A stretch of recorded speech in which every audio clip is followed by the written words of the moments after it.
നമസ്കാരം.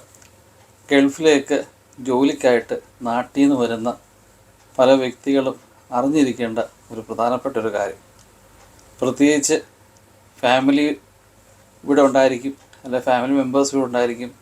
അവർ വിസയൊക്കെ എടുത്ത് കൊണ്ടുവരുന്ന ചില കേസസ് ഉണ്ട്.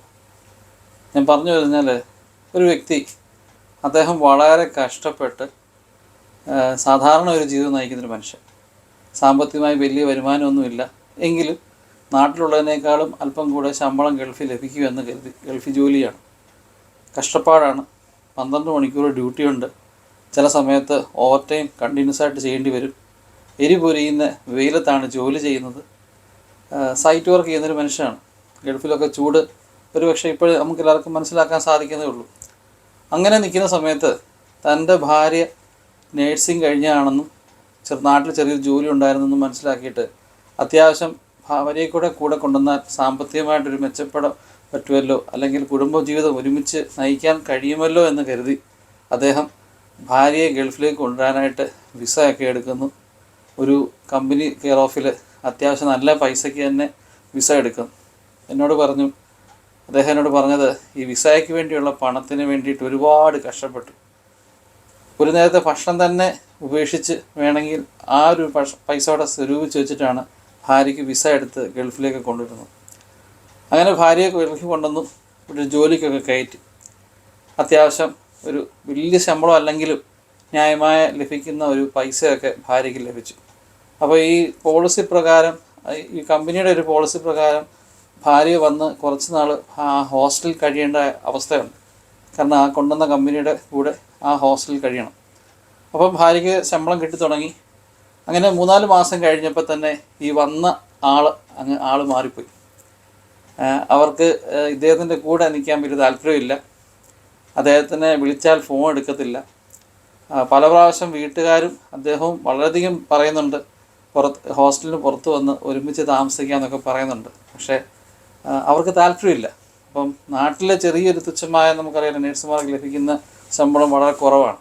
പക്ഷേ അത് വെച്ച് നോക്കുമ്പം ഗൾഫിലേക്ക് വന്നു, ഭക്ഷണമുണ്ട്, താമസ സൗകര്യമുണ്ട്.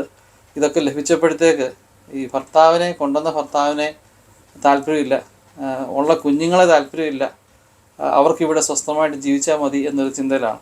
ഇപ്പോൾ എൻ്റെ അടുത്ത് അദ്ദേഹം പറഞ്ഞത്, കുറേ നാളായിട്ട് ഫോൺ നമ്പർ എല്ലാം ബ്ലോക്ക് ചെയ്ത് വെച്ചിരിക്കുകയാണ്. അവൾക്ക് തോന്നിയ രീതിയിൽ അവൾ നടക്കുകയാണ്.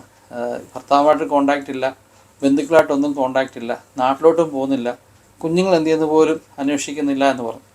എനിക്ക് എന്നിട്ട് അവരെ സംസാരിക്കാൻ അദ്ദേഹം റിക്വസ്റ്റ് ചെയ്യുന്നു. ആ സ്ത്രീ തിരിച്ച് മറുപടി പറയുന്നതായിട്ട് കുറേ വോയിസ് മെസ്സേജൊക്കെ എനിക്ക് അയച്ചു തന്നു. ഇതാണ് ഞങ്ങളുടെ ഇപ്പോഴത്തെ അവസ്ഥ. ഇതൊരാളുടെ അവസ്ഥ മാത്രമല്ല, പല ആൾക്കാരുടെ അവസ്ഥയാണ്. ഇതിലേറ്റവും ദുഃഖകരമായ ഒരു കാര്യം എന്ന് വെച്ച് കഴിഞ്ഞാൽ, ഈ പെൺകുട്ടിയുടെ വീട്ടുകാർ വളരെയധികം സപ്പോർട്ടാണിത്. അവൾ നിൽക്കട്ടെ, അവൾ തന്നെ നിന്ന് കുറച്ച് സമ്പാദിക്കട്ടെ എന്നുള്ള ഒരു ചിന്താഗതിയാണ്. നമ്മളൊരു കാര്യം ഓർക്കണം, നാട്ടിലൊക്കെ നിൽക്കുന്ന ഒരാളെ ഗൾഫിലേക്ക് കൊണ്ടുവരിക എന്ന് പറഞ്ഞു കഴിഞ്ഞാൽ അത്ര എളുപ്പമുള്ള കാര്യമൊന്നുമല്ല. ഇതിനൊക്കെ വിസയ്ക്കും മറ്റു കാര്യങ്ങളൊക്കെ ഒരുപാട് പൈസ ചിലവുള്ള കാര്യമാണ്. അതും ഒരു സത്യസന്ധമായ രീതിയിലൊരു വിസ എടുക്കാൻ പെട്ടെന്ന് പറ്റാത്ത പല കേസസ് ഉണ്ട്. അപ്പം വളഞ്ഞ വഴി കൂടെ ഒക്കെ വിസ എടുക്കുമ്പോൾ അതിനനുസരിച്ച് ചാർജ് കൂടും. ഈ പൈസയൊന്നും ആരുടെയും ഇരിക്കുന്നില്ല. ആൾക്കാർക്കൊരു ചിന്ത, ഞാൻ ഇവിടെ ഇങ്ങനെ ചുമ്മാ പൈസ അടുക്കി വെച്ചേക്ക് വന്നിരിക്കുന്നതല്ല. ഒരുപാട് കഷ്ടപ്പെട്ടായിരിക്കും പല രീതിയിലുള്ള ചെലവുകൾ കണക്ക് കൂട്ടി സ്വരുക്കൂട്ടി വെച്ചിട്ടായിരിക്കും വലിയൊരു എമൗണ്ട് കൊടുക്കുന്നത്. പിന്നെ ചിലപ്പം നേരെ ചൊവ്വയുള്ള വിസയും കാര്യങ്ങളും ആയിരിക്കത്തില്ല. ഇതിൻ്റെ പ്രോസസ്സിനൊക്കെ ഒരുപാട് ചാർജ് കാണും. അത്രയും കഷ്ടപ്പെട്ട് ഇത്രയും പൈസ ചിലവാക്കി ഒരുമിച്ച് കുടുംബമായി ജീവിക്കണം എന്നുള്ള ആഗ്രഹത്തിൽ കൊണ്ടുവന്ന് കഴിയുമ്പോൾ ഇവിടെ വന്ന് ഇത്രയും പൈസ കിട്ടുമ്പം നമ്മൾ വന്ന വഴി മറക്കുന്നത് ശരിയല്ല. ഇന്നിപ്പം ആ മനുഷ്യൻ കുടുംബ ജീവിതം ഇല്ലാതെ നിൽക്കുകയാണ്. എന്നോട് പറഞ്ഞു, വല്ലാത്തൊരവസ്ഥയാണ്, കുഞ്ഞുങ്ങളെ ഓർത്ത് മാത്രമാണ് ഞാൻ മുന്നോട്ട് പോകുന്നത്. ദയവ് ചെയ്ത് ഇങ്ങനെ വരുന്ന ആൾക്കാരൊന്നും അങ്ങനെ ചെയ്യരുത്. നിങ്ങളുടെ കൂടെ ജീവിക്കണം എന്നുള്ള ആഗ്രഹത്തിലായിരിക്കും പലപ്പോഴും പുരുഷന്മാർ നിങ്ങളെ ഗൾഫിലേക്ക് കൊണ്ടുവരുന്നതും. നിങ്ങൾക്ക് നല്ല സൗകര്യം കിട്ടുമ്പം അയാളുമായി സന്തോഷമായി കഴിയാൻ ശ്രമിക്കുക.